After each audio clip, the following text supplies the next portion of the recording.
Thank you for this wonderful welcome in Pune. Today, I came to Pune not to give you a lecture, not to tell you what I think, not to talk politics to you, but more to allow you to express yourself, to say what you feel, to say what you think. And what I've done is I've put a little framework, some ideas to allow you to think, express yourself, and we'll discuss some of these ideas with young ladies from the crowd this evening. So I'd like to first of all start by welcoming everybody. The idea behind this evening is, as is written over there, break the cage. I'd first like to remind you of one thing. You are unique, you are special, you're individual, and you have your own dream, your own vision for your life. Am I right or am I wrong? I'm right. Many times people ask me, what is India's biggest strength? And you get many answers when you ask this question. Somebody will say our economy. Somebody will say our military. Somebody will say our medical system. Somebody might even say our people. But I am very clear on what is India's biggest strength, our biggest asset. And that strength is 70 crore unique journeys, unique imaginations, unique dreams that the women of India are living. Somebody might say to me, well, there are 70 crore men. How do you say that 70 crore women are more important? What is your logic? My logic is the following. Women are by nature more sensitive, more gentle, more compassionate, and more forward-looking than men. And that is why I believe fundamentally that India's women, young, old, are India's biggest asset. Now, एक problem है, बहुत बड़ी problem है. Problem क्या है कि whenever I speak to a man, women are put in three boxes. You are either seen as a daughter, as a wife, or as a mother. Now, there is nothing wrong with being seen as a wife, daughter, or mother. Nothing wrong with it. But this cannot be your only identity. It cannot be that we have brilliant women who are doing completely fascinating and different things, who are professionals, who are sportswomen, who do multiple different things, and then the only identity that they are given by our men is these three. Notice that every single one of those identities has a relationship with a man. And I'd like to quote over here the Manusmriti, which says clearly, in childhood, a female must be subject to her father. Meaning, the Manusmriti says, in childhood, a female belongs to her father. In youth, she belongs to her husband. When her lord is dead, she belongs to her sons. A woman must never be independent. This is a direct quote from the Manusmriti. And these words are a shame, because these words should never ever have been spoken. You do not belong to anybody except yourself. You have a relationship with your father. You have a relationship with your brother. You have a relationship with your husband. You have a relationship with your son. But you do not belong to them. You belong to yourself. How does it make you feel inside? What do you want to say to India, to your friends here, about how you feel? Because I'm sure a lot of them also feel the same way. Definitely. I want my colleagues, my teachers, my friends to have confidence in me that I won't need to prove that I have that degree.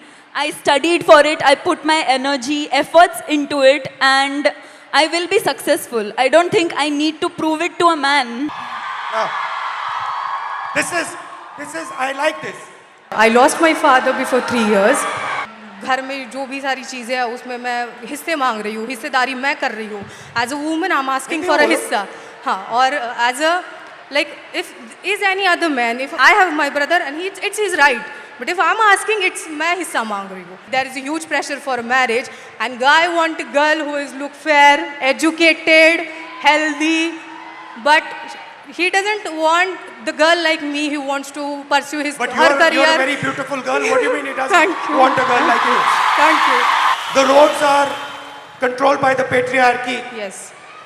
right? Yeah. The businesses are controlled by By the patriarchy. patriarchy. The school education system is controlled by the patriarchy. There is a caste hierarchy. Yeah. Yeah. Well, thank you. We came up with the interesting word control. Do you feel that society tries to control you, men try to control you? In everything that you do? So, here is a trap. And there are 4 methods of control. And I want to understand from you, have I got this right or have I got this wrong? The first method of control, violence. Second method of control, disrespect. Time is used against you. And in every single sphere of life, in some way or the other, men and the system is trying to control you, make sure that you do exactly what it wants. Agreed? ये जो line है, कुछ हो गया तो, ये आप अपने को बोलती हो, बाहर जाएंगे तो कुछ हो गया तो. There are 3 तरीके के कंट्रोल हैं, 3 तरीके की हिंसा है, सॉरी. एक तो डायरेक्ट है, 70 crore journeys are there. First thing to understand is before they are born, पैदा होने से पहले हर साल 4.5 लाख लड़कियों की हत्या होती है. That is the first violence, पहली हिंसा. दूसरी हिंसा, हरासमेंट. इस भीड़ में से 80% लड़कियों को कहीं ना कहीं हरास किया गया है, राइट? सड़क पे, बस में, रेस्टोरेंट में, स्कूल में, कॉलेज में 80% महिलाओं को हरासमेंट किया जाता है. तकरीबन 30%, 29% महिलाओं पर फिजिकल वायलेंस होती है. घर में, सड़क पे मारा जाता है, धमकाया जाता है, पीटा जाता है. और फाइनल आंकड़ा अनबिलीवेबल, 100 में से 6 महिलाओं को हिंदुस्तान में रेप किया जाता है. यह हुई direct physical violence. Violence of opportunity, 50% महिला एजुकेशन या काम को रिजेक्ट करती हैं सेफ्टी के कारण. हिंसा से बचने के लिए 50% महिला एजुकेशन बंद कर देती हैं या फिर जॉब छोड़ देती हैं. और आखिरी फाइनेंशियल हिंसा. क्यों? क्योंकि अगर आप एक महिला हो, एवरेज हिंदुस्तान की महिला को हर साल सेफ्टी पे 17,500 रुपए एक्स्ट्रा खर्च करने पड़ते हैं. ज्यादा कितना ज्यादा? इसका डबल. तो 3 तरीके की हिंसा है. एक तो डायरेक्ट हिंसा, एक फाइनेंशियल हिंसा और एक अपॉर्चुनिटी के कारण. तो पहला इंट्रैपमेंट है हिंसा. अब आपकी सुनेंगे. जब मैं 13 ईयर की थी, सिर्फ 8वीं कक्षा में थी, तो क्या हुआ, मैं 5 किलोमीटर गांव से दूर स्कूल में चल के जाती थी. और उस टाइम गाड़ी वगैरह ऐसा कोई फैसिलिटी ज़्यादा नहीं थी. तो शाम को जब स्कूल छूटा तो मैं आई और चौराहे पर 3 लड़के थे. लिटरली वो बहुत ज़्यादा ड्रंक थे और उनका एज भी 25 साल से आगे था. तो कितने थे वो? 3 लोग थे और वो मैरिड थे. तो क्या हुआ, उन लोगों ने हमें घेरा, मैं और मेरी दोस्त थी, और उन्होंने हमें छेड़ा. लिटरली मतलब पास आ रहे थे और ऐसे कमर को हाथ लगाना और हाथ लगाने के लिए आ रहे थे. तो मैं बहुत ज़्यादा डर गई कि ये क्या हो रहा है. तो उस टाइम पे समझ में नहीं आ रहा था कि मैं क्या करूं. तो मैं भाग गई. एक लड़की पर बात आती है कि ये लड़की है और इसके साथ ऐसा हुआ है, तो इसे पढ़ाओ मत, इसे घर में रखो और पढ़ाओ मत, क्योंकि इज्जत चली गई. तो मैं चली गई. हाँ, ऐसी सिचुएशन है हमारे इंडिया में, महाराष्ट्र में, कि लड़की के साथ ऐसा होता है. तो भी कुछ लड़के होते हैं, लड़कियां होती है, वो अपने बहनों की तरफ नहीं बोलती, वो सिर्फ तमाशा देखती रहती है. तो मुझे यही सबसे बोलना है कि बहनों, भाइयों, अपने सामने कुछ ऐसी सिचुएशन आ रही होगी तो प्लीज़ सपोर्ट करो और उसको बचाओ. मेरे साथ जो हुआ वो किसी लड़की के साथ नहीं होना चाहिए. कोई भी आके कट मार के चला जाता है या फिर कमेंट पास करके चला जाता है या कुछ गाना गाता है जो सेक्सिस्ट सॉन्ग हम बोलते हैं वो कर देता है। तो मतलब ये इतना नॉर्मलाइज हुआ है कि मैं अभी रिएक्ट करना भी मैंने छोड़ दिया है, क्योंकि मैं करूँगी तो भी क्या करूँगी, क्योंकि जो मैंने सुना था रेसलर के साथ जो हुआ, जिन्होंने हमारे देश के लिए गोल्ड मेडल लेके आए, उनके जो गुनहगार थे उनको क्लीन चिट दे दी। तो मैं तो एक सामान्य घर की लड़की हूँ जिसको ठीक से सपोर्ट भी नहीं है। Why do you think this mindset, ये जो mindset है, बेटे को एजुकेट करना है, बेटी को एजुकेट नहीं करना है, बेटा जॉब कर सकता है, बेटी को जॉब नहीं करना है, ये माइंडसेट आता कहाँ से? I think the social norms created around कि लड़के कमा के खिला देंगे माँ बाप को, लड़कियों को तो शादी करके जाना है, तो लड़की का करेंगे क्या? अभी हमने आपको हिंसा की बात की, अब कंट्रोल की बात करते हैं। लड़की बहुत मॉडर्न हो गई है। 60% हमारी जो लड़कियां हैं, 60% घर से अकेली नहीं जा सकती। अगर घर से बाहर जाना होता है तो किसी के साथ जाना होता है।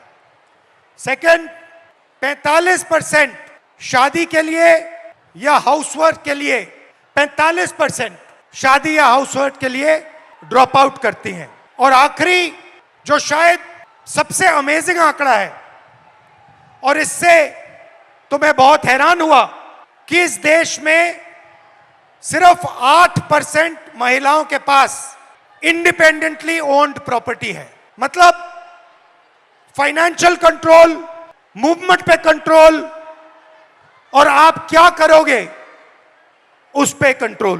कुछ पेरेंट्स तो ऐसे हैं जो सिर्फ अपनी बच्चियों को इस वजह से नहीं पढ़ा रहे क्योंकि वो लड़कियां हैं। उनको यही बोला जाता है कि अरे तू लड़की है, पढ़कर क्या करेंगी।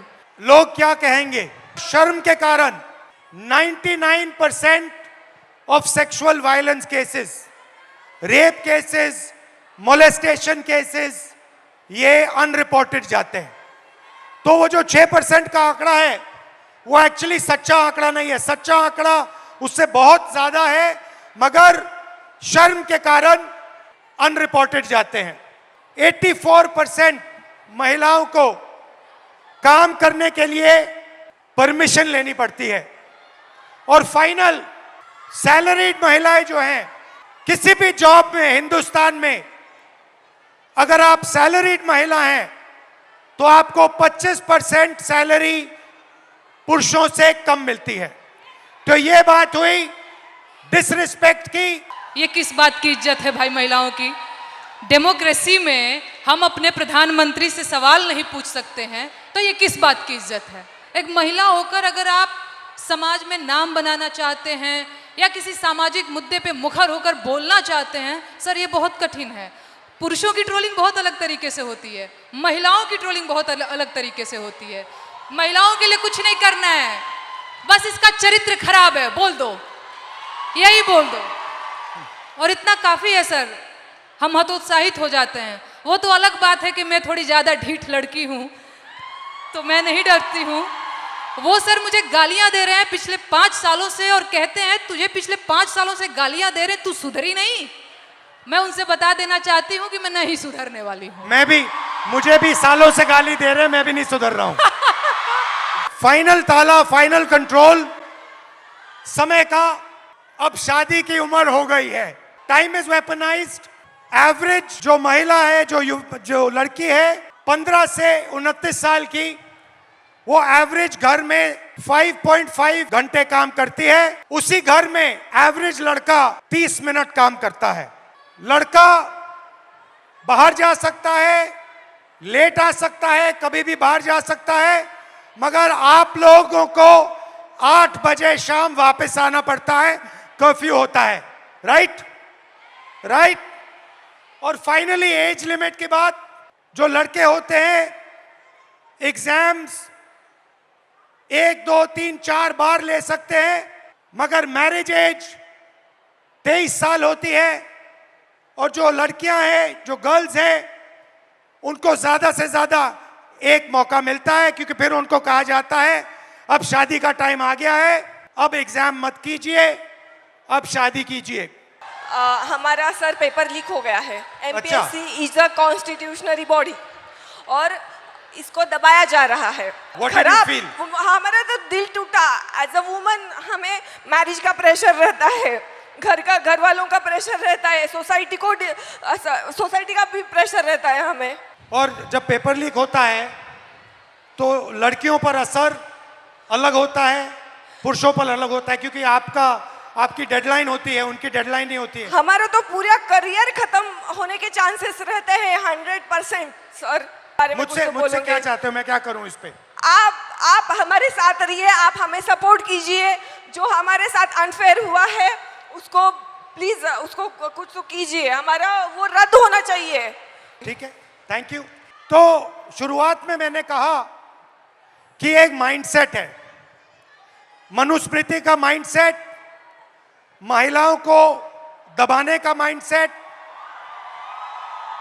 और मैं थोड़ी छोटी सी वीडियो आपको दिखाना चाहता हूं और फिर इसके बाद आपसे एक सवाल पूछना चाहता हूं। किसी भी सभ्य समाज को शोभा न दे ऐसे शब्दों का प्रयोग किया गया। हमारी बेटियां इस प्रकार की भाषा कैसे बोल सकती हैं? ये 50 करोड़ की गर्लफ्रेंड ये इंडिया में चल रहा है, बढ़ रहा है, बहुत खतरनाक है, लेकिन ये भारत में नहीं, ये इंडिया में।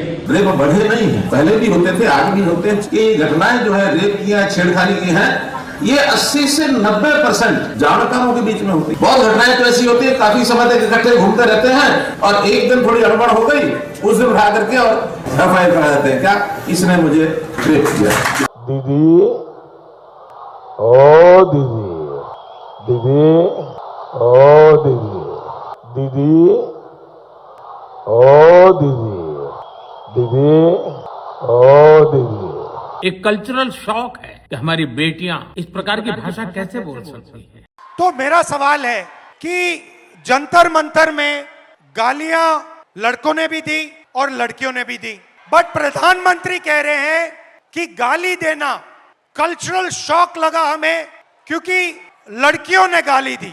लड़के गाली दे तो कोई प्रॉब्लम नहीं है, उनके लिए अलाउड है,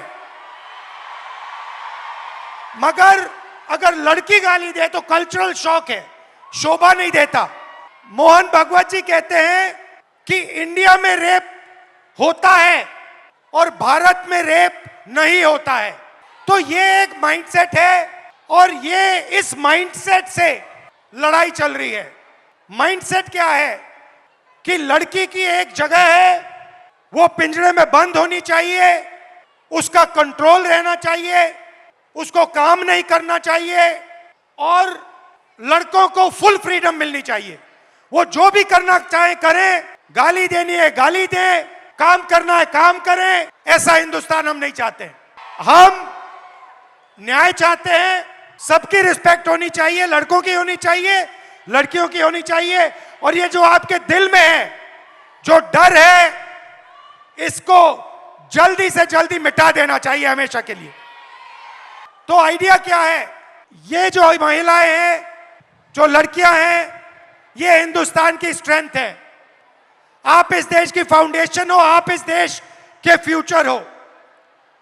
आपको पैट्रियार्की दबाती है, डराती है, धमकाती है, कंट्रोल करती है। मिलकर इस पैट्रियार्की को खत्म करना है। Smash the patriarchy. And my message to you, simple message: be loud, be proud, and fight for your space in society.